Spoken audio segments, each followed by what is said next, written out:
नमस्कार, मैं नानक शर्मा स्वागत करता हूं आपका लोक गुरु क्लास पर।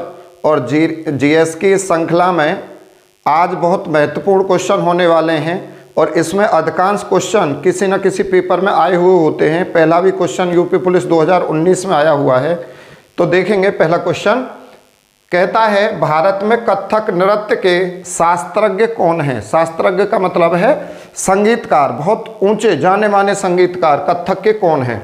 तो कथक के जाने माने कलाकार कौन है भाई? तो आपका उत्तर होगा बिरजू महाराज। बिरजू महाराज कथक नृत्य से जुड़े हुए हैं। तो आप बताएंगे सोहन मानसिंह। सोहन मानसिंह भरतनाट्यम से जुड़े हुए हैं। भरतनाट्यम से, भरतनाट्यम यह है, ये भरतनाट्यम से जुड़े हुए हैं प्लस ओडिसी, प्लस ओडिसी, दोनों याद रखेंगे। ओडिसी नृत्य और भरतनाट्यम नृत्य, इसके कौन है कलाकार? तो सोहन मानसिंह। इसके बाद है मल्ल का साराभाई। मल्ल का साराभाई ध्यान रखेंगे, एक तो कुचिपुड़ी से जुड़े हुए हैं, कुचिपुड़ी, और प्लस दो है वो है भरतनाट्यम, भरतनाट्यम। इसके बाद नंबर आता है उदय शंकर का। उदय शंकर आधुनिक नृत्य के जन्मदाता माने जाते हैं, जन्मदाता माने जाते हैं। चलो सवाल 2 है, कहता है संविधान का कौन सा भाग नागरिकता से संबंधित है। तो इसने पूछ लिया है नागरिकता से संबंधित संविधान का कौन सा भाग है। तो नागरिकता से संबंधित संविधान का भाग 2 है और नागरिकता से संबंधित जो अनुच्छेद होंगे वो 5 से 11 होंगे। इसके बाद देखो भाग 5, भाग 5 में क्या है? संघ से संबंधित बातें हैं और यहाँ पे अनुच्छेद याद रखेंगे। अनुच्छेद हो जाएंगे हमारे 52 से 151 भाग 5 की। फिर आता है भाग 3। भाग 3 में आते हैं हमारे मौलिक अधिकार, मौलिक अधिकार। मौलिक अधिकारों का जो अनुच्छेद है वो है भाई 12 से 35 तक मौलिक अधिकारों का वर्णन है। फिर है भाग 15। भाग 15 निर्वाचन से संबंधित है। निर्वाचन से संबंधित अनुच्छेद क्या है? तो आप बोलोगे 324 से 329 तक। तो ये भाग भी याद रखने हैं, इनके अनुच्छेद भी याद करने हैं, ठीक है। चलते हैं क्वेश्चन 3। विश्व का सबसे बड़ा द्वीप कौन सा है? विश्व का सबसे बड़ा द्वीप कौन सा है? तो भाई देखो, विश्व का सबसे बड़ा द्वीप है ग्रीनलैंड। सबसे बड़ा द्वीप कौन सा है? ग्रीनलैंड। अब अरब प्रायद्वीप, देखो द्वीप और प्रायद्वीप में अंतर समझेंगे। द्वीप किसी भी सागर या बड़ी खाड़ी के चारों ओर घिरा हुआ होगा, लेकिन प्रायद्वीप एक ऐसी भू आकृति होगी जो 3 ओर से जल से घिरी होगी। जैसे आप दक्षिण भारत देखेंगे तो दक्षिण भारत 3 ओर से जल से घिरा हुआ है, तो ऐसे भूखंड को हम प्रायद्वीप बोलेंगे। और ऐसा भूखंड जो चारों ओर से जल से घिरा हुआ है उसे हम बोलेंगे द्वीप। तो विश्व का सबसे बड़ा द्वीप ग्रीनलैंड है। अरब प्रायद्वीप विश्व का सबसे बड़ा प्रायद्वीप है, विश्व का सबसे बड़ा प्रायद्वीप। इसके बाद याद रखेंगे इंडोनेशिया। इंडोनेशिया विश्व का सबसे बड़ा द्वीप समूह है। ये विश्व का सबसे बड़ा द्वीप है, एक ही द्वीप है, लेकिन इंडोनेशिया में बहुत सारे द्वीप हैं और इन द्वीपों को मिलाकर एक देश बनता है। तो द्वीपों का सबसे बड़ा समूह इंडोनेशिया है। तो आप बोलोगे विश्व का सबसे बड़ा, विश्व का सबसे बड़ा द्वीप समूह इंडोनेशिया होगा। माजुली बहुत इंपॉर्टेंट है। माजुली विश्व का सबसे बड़ा नदी द्वीप है। माजुली विश्व का सबसे बड़ा नदी द्वीप है। एसएससी जीडी में बहुत ज़्यादा पूछा गया ये क्वेश्चन। अब एक तो ये याद रखेंगे, माजुली विश्व का सबसे बड़ा नदी द्वीप तो है, लेकिन कौन सी नदी में? तो नदी का नाम याद रखेंगे, ब्रह्मपुत्र। ये भारत की सबसे बड़ी नदी है ब्रह्मपुत्र। तो ब्रह्मपुत्र नदी में है, कौन से राज्य में है? तो आप बताएंगे असम में है। चलो क्वेश्चन 4 है, पूछता है प्योंगयांग किस देश की राजधानी है? तो प्योंगयांग किस देश की राजधानी है? मालदीव, मंगोलिया, मलेशिया, उत्तर कोरिया। तो प्योंगयांग राजधानी होगी भैया उत्तर कोरिया की।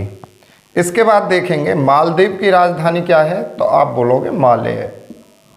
इसके बाद मंगोलिया की राजधानी क्या है? तो आप बोलोगे उलान बटोर। उलान बटोर, मंगोलिया की राजधानी उलान बटोर। मलेशिया की राजधानी क्या होगी?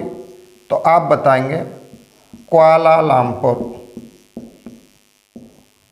तो ये चारों राजधानी हमने देखी हैं। क्वेश्चन 5 आपके सामने है, विश्व का सबसे बड़ा महाद्वीप कौन सा है? तो संपूर्ण पृथ्वी को 7 बड़े भूभागों में बांटा गया है। उनमें से प्रत्येक भूभाग को महाद्वीप कहा जाता है, अर्थात पृथ्वी पर 7 महाद्वीप हैं। अब इसने पूछा है कि विश्व का सबसे बड़ा महाद्वीप कौन सा है? तो इन 7 महाद्वीपों में से सबसे बड़ा महाद्वीप कौन सा होगा? तो सबसे बड़ा महाद्वीप है एशिया। आपने ये नहीं ध्यान दिया कि क्षेत्रफल में बड़ा है या जनसंख्या में बड़ा है। तो भाई देखेंगे जो एशिया है ना, वो क्षेत्रफल में भी सबसे बड़ा है प्लस जनसंख्या में भी सबसे बड़ा है। ऑस्ट्रेलिया महाद्वीप, देखो ऑस्ट्रेलिया एक देश भी है, महाद्वीप है। तो ऑस्ट्रेलिया महाद्वीप की बात कर रहे हैं हम। ऑस्ट्रेलिया महाद्वीप सबसे छोटा महाद्वीप है क्षेत्रफल में। क्षेत्रफल में सबसे छोटा महाद्वीप, क्षेत्रफल में सबसे छोटा महाद्वीप ऑस्ट्रेलिया। अंटार्कटिका महाद्वीप, यहाँ पर कोई जनसंख्या नहीं रहती, सालों साल बर्फ जमी रहती है, इसलिए इसको कहा जाता है श्वेत महाद्वीप। तो एक तो इसे हम श्वेत महाद्वीप बोलेंगे, श्वेत महाद्वीप बर्फ जमने के कारण, और एक इसे हम निर्जन महाद्वीप बोलेंगे, निर्जन महाद्वीप। निर्जन महाद्वीप क्यों बोल रहे हैं? क्योंकि यहाँ पे कोई भी लोग हैं ही नहीं, यहाँ पे केवल वैज्ञानिक अनुसंधान केंद्र हैं। ठीक है, तो यहाँ भारत के भी वैज्ञानिक प्रयोगशालाएं हैं, उनमें से कोई भी एक का नाम आप कमेंट्स में लिखेंगे। अब देखो अफ्रीका महाद्वीप, अफ्रीका महाद्वीप, यहाँ से एक क्वेश्चन बहुत ही महत्वपूर्ण है। हमारी जो संपूर्ण पृथ्वी है उसका मैं प्रारूप बना रहा हूँ, ग्लोब है। पृथ्वी को बीचों बीच से 2 भागों में बांटने वाली रेखा को हम भूमध्य रेखा बोलेंगे, भूमध्य रेखा। भूमध्य रेखा को 0 डिग्री अक्षांश रेखा भी बोल देंगे, 0 डिग्री अक्षांश रेखा भी बोल देंगे। ठीक है, और इसे हम विषुवत रेखा भी बोल देंगे और विषुवत वृत्त भी बोल देंगे। भूमध्य रेखा के उत्तर में 23.5 डिग्री, 23.5 डिग्री भूमध्य रेखा के उत्तर में जो रेखा होगी उसका नाम है कर्क रेखा, और भूमध्य रेखा के दक्षिण में यानी दक्षिणी गोलार्ध में 23.5 डिग्री पर जो रेखा होगी उसका नाम देंगे मकर रेखा, मकर रेखा। और ये जो अफ्रीका महाद्वीप है इससे ये तीनों रेखा गुजरती हैं। तो ये क्वेश्चन यहाँ से बहुत बार पूछा गया है कि कर्क रेखा, मकर रेखा, भूमध्य रेखा, या ऐसे कहेगा कर्क वृत्त, मकर वृत्त और विषुवत वृत्त तीनों किस एकमात्र महाद्वीप से होकर गुजरते हैं? तो आप बोलोगे अफ्रीका महाद्वीप से होकर गुजरते हैं। कर्क, मकर और विषुवत तीनों वृत्त इसी महाद्वीप से होकर गुजरते हैं। नेक्स्ट बात ध्यान रखेंगे, अफ्रीका महाद्वीप में सहारा मरुस्थल है, सहारा मरुस्थल है, और सहारा मरुस्थल विश्व का सबसे बड़ा मरुस्थल है। इसके बाद आप ध्यान देंगे कि अफ्रीका महाद्वीप की सबसे लंबी नदी कौन सी है? अफ्रीका महाद्वीप की सबसे लंबी नदी, लंबी नदी, ये बात आप कमेंट्स में लिख के बताएंगे। क्वेश्चन 6 है, सर्वाधिक लोकसभा सदस्यों वाला राज्य कौन सा है? लोकसभा की सबसे अधिक सदस्य संख्या कौन से राज्य में है? तो आप बताएंगे लोकसभा के सर्वाधिक सदस्य उत्तर प्रदेश में चुने जाएंगे। और कितने सदस्य निर्वाचित होते हैं लोकसभा के लिए? तो 80 सदस्य लोकसभा के लिए उत्तर प्रदेश से निर्वाचित होते हैं, जो कि सर्वाधिक हैं। तो आपका उत्तर हुआ उत्तर प्रदेश। अब देखो महाराष्ट्र से लोकसभा के लिए 48 सदस्य निर्वाचित होते हैं और ये सेकंड सबसे बड़ा लोकसभा सदस्यों वाला राज्य है।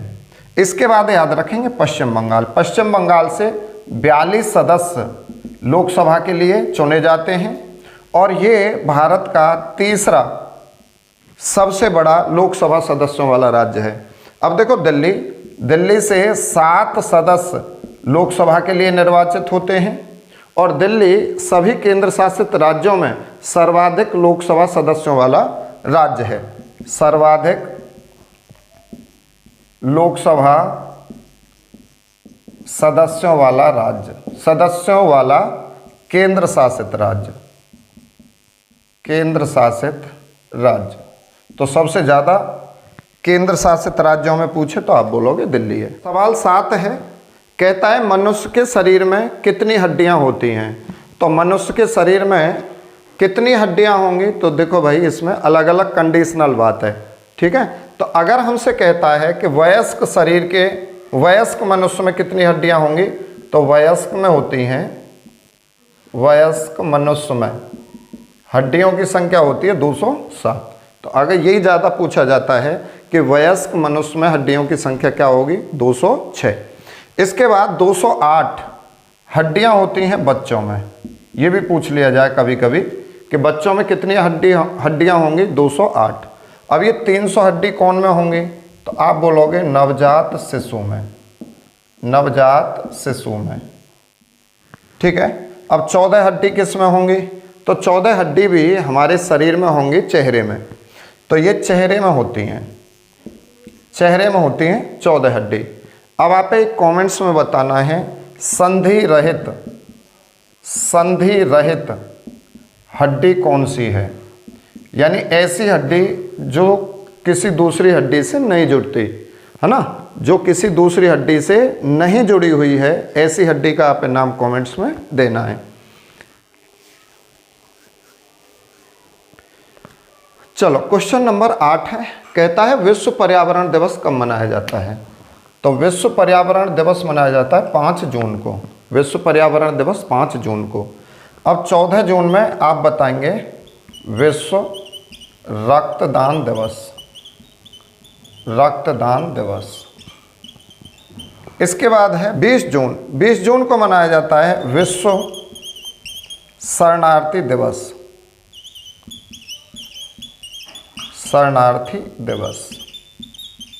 नेक्स्ट है 21 जून मनाया जाता है अंतर्राष्ट्रीय योगा दिवस।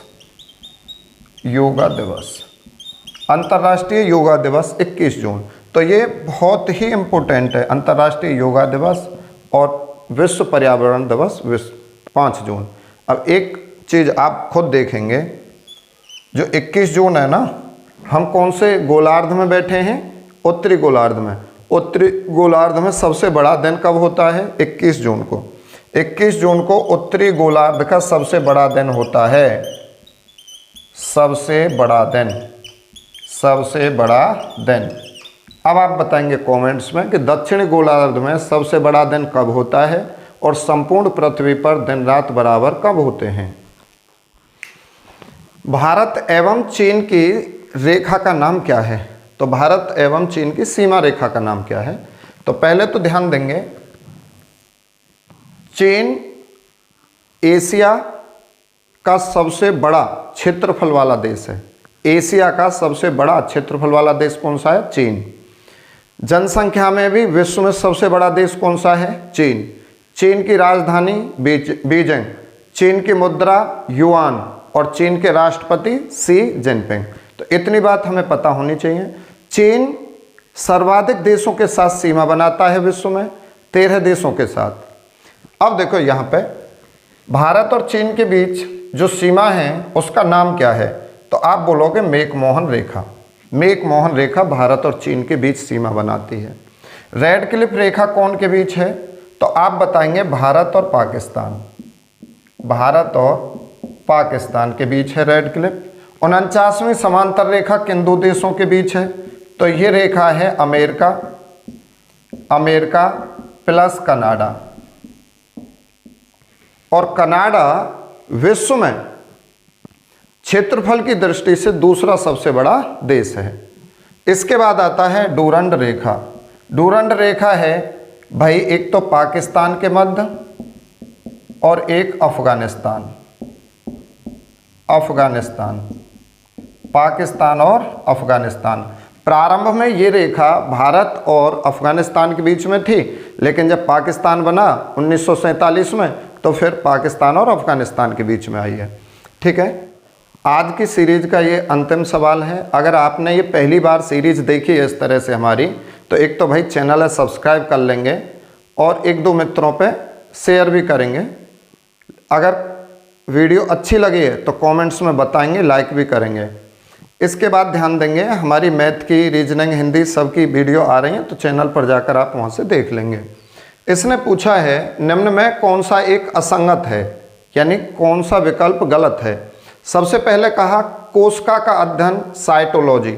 ये बात सही है कि कोशिका का अध्ययन साइटोलॉजी कहलाता है, एकदम सही। दूसरा है हड्डियों का अध्ययन ऑस्टियोलॉजी। तो ये भी सत्य है कि हड्डियों का अध्ययन होता है ऑस्टियोलॉजी। साइंस में हड्डियों को ऑस्टियो कहा जाता है और लॉजी उसके बाद में लगा दें तो हड्डियों का अध्ययन ही बनता है। और साइटो कोशिका के लिए शब्द आता है जीव विज्ञान में, और लॉजी लगा देंगे तो साइटोलॉजी बिल्कुल सही है। ऐसे कहा शैवालों का अध्ययन फाइकोलॉजी। तो ये बात भी सत्य है, शैवालों को फाइको कहा जाता है और लॉजी पीछे लगा दें तो शैवालों का अध्ययन हो जाता है। लेकिन उसने कहा कवकों का अध्ययन बायोलॉजी। ये बात गलत है। कवकों का अध्ययन बायोलॉजी नहीं होता है, कवकों का अध्ययन होता है माइकोलॉजी। माइकोलॉजी, माइकोलॉजी, कवकों का अध्ययन माइकोलॉजी, या आप हिंदी में बोलोगे कवक विज्ञान। कवक विज्ञान, ठीक है। अब बायोलॉजी या जीव विज्ञान, बायोलॉजी हिंदी नाम क्या होगा? जीव विज्ञान। तो जीव विज्ञान किसका अध्ययन है ये आप कमेंट्स में बता देंगे।